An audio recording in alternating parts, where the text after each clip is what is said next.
Hello, my name is Anand Sharma. I am a chief mentor at IMS in Coimbatore, and I do give these sessions on general awareness from time to time. But what prompted me to give this particular session is the news I saw a little bit earlier in the morning when I got up, and it was that the prices of oil have turned negative. This is similar to the same case where somebody is actually going to pay you money to buy their products. They are not only going to give you the products, they are also going to pay you money to take away the products. Imagine a vegetable shop. You know, the vegetable shop sells vegetables and they make their money by that. Suppose there is no buyer in the market. The vegetables would perish. So the guy has two options. One option is to give it away free. But if there is nobody who is coming in to take it, what will you do? You tell somebody, come here, take away the vegetables. I want to clear the space. Please, I'll pay you money because I don't have a place where I can dispose it of. So what happens then is that you pay money for someone to come and take away your vegetables. That's exactly what is happening in the oil market. It's not a joke. It's really true. The situation which led to this is a result of several factors. Number one factor is COVID virus. COVID virus has led to a complete drop in demand for oil. You know that most of the world is under a lockdown. When people aren't traveling, planes aren't flying, ships aren't going. And if that is the case, who wants oil? So the oil demand has come down, and when it has come down, certainly prices drop. That's not only the case. Most of the countries also anticipate that once this whole thing blows over, the COVID controversy blows over, the COVID reality blows over, it's not a controversy, I'm sorry, the COVID blows over, economies are likely to take off and there would be a demand for oil. So what that happens is many of the people would take advantage of these lower prices and would start stocking up. And what it would mean is that the storage areas in most of the countries are also full. Because they have been stocking up at low prices, the storage has become full. So I cannot buy anymore because I don't have a place. I cannot sell because the demand is very low and I don't have a place to store it in. So I also stop buying.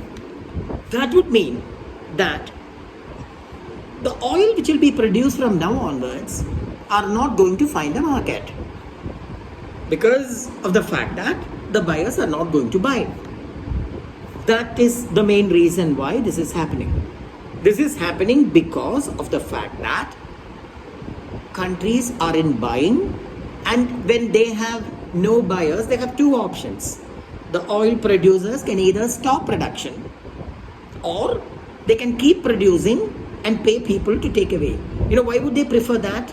Why don't they just stop producing? Please remember, oil wells work in a system whereby they cannot simply turn off their pipes and when they want to in the future turn this on. It's a continuous process. It's a tremendous amount of cost put. You cannot cap an oil well that easily and then make it stay for some time, and when you find that the prices are high enough, you can open that and start supplying. It's a continuous process which will have to go on. So the companies will have to suffer losses in order that the wells keep running.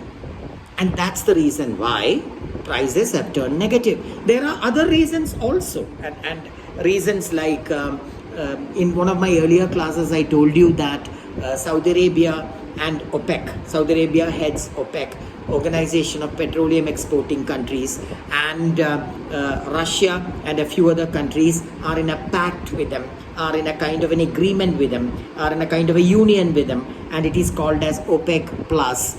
And they were not able to see eye to eye earlier, and Saudi Arabia wanted the oil production to be cut. And when you say oil production is cut, it doesn't mean that they're going to cap their wells. It simply means that they're going to lower their production. It means that less oil is going to be taken out. The oil extraction plants are still going to run, but at a lower capacity. That is what it means. And Saudi Arabia wanted to reduce production. Russia did not want it, but then America stepped in. America has a vested interest. I've explained this in an earlier GA session. I think you can go back to that. It is there in my YouTube timeline, and you can take a look at that. United States stepped in, and these countries came to some kind of an understanding, and they said they would cut their production by 9.7 million barrels per day. But people are very skeptical. Skeptical is a word which means very doubtful whether Russia would keep up their word.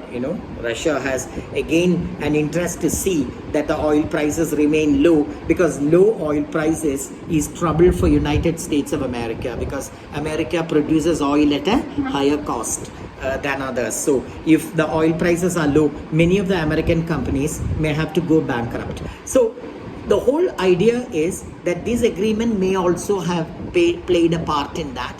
And of course, there is the question of futures contracts, where people may have actually sold, bought petrol at a certain level. Let me explain future contracts to you. Future contracts are contracts in which you buy and sell in the future. This happens in share markets. It also happens in commodity markets. Oil is a commodity.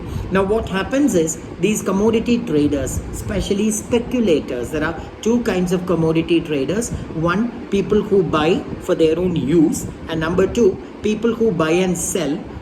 They have no intention of taking possession of the commodity. They just buy and sell and make money out of the difference. That means that they make money when they sell at a higher price than when they buy. And they also do that in the future.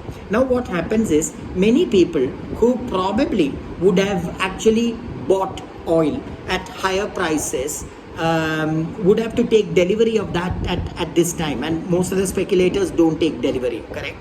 Because they have no use for that, and now they will have to possibly sell it at deep discounts, and they don't want to do that. Therefore, what these speculators do is that they roll over the contracts. Roll over the contracts means they extend the contracts, and this happens at a discount, so the prices goes down there also. So speculation, don't worry too much if you didn't understand on this, because it would take me a full 2-hour session to explain to you the intricacies of future trading, but you can read up on that definitely. But what I'm trying to say is, the primary reason for the prices to turn negative is the reason I gave you earlier. The world is running out of storage space.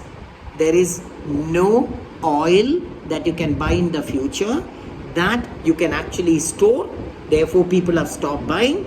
The producers will have to keep on producing. Therefore, they are paying people to take away their oil. Will this price remain at this levels? No. This is a temporary phenomenon, and of course, somewhere down the line, maybe sooner than we think, maybe tomorrow, day after tomorrow, things could go back to positive prices. Positive prices maybe, but the fact is that the prices are going to be very low, at least until the COVID crisis gets over. Now, once that gets over, then if OPEC plus countries keep up their promise of cut in their production, then over a period of time, we may see oil prices going up. But at this point of time, it's extremely difficult to predict how it will move in the short term anyway, because we don't know when this crisis is going to blow over. I hope you understood. Point number one, what is that? A vegetable merchant is paying people to take away the vegetables that he has. Now here, vegetables are a perishable good. It's a rotting good. Therefore, he has to pay. In the case of oil, it's not that. It is simply that they have to keep on producing, and they have to sell whatever they produce, because they themselves do not have storage space for the oil. That's the only difference. Try to understand this. This is why oil prices turned negative. Thank you very much.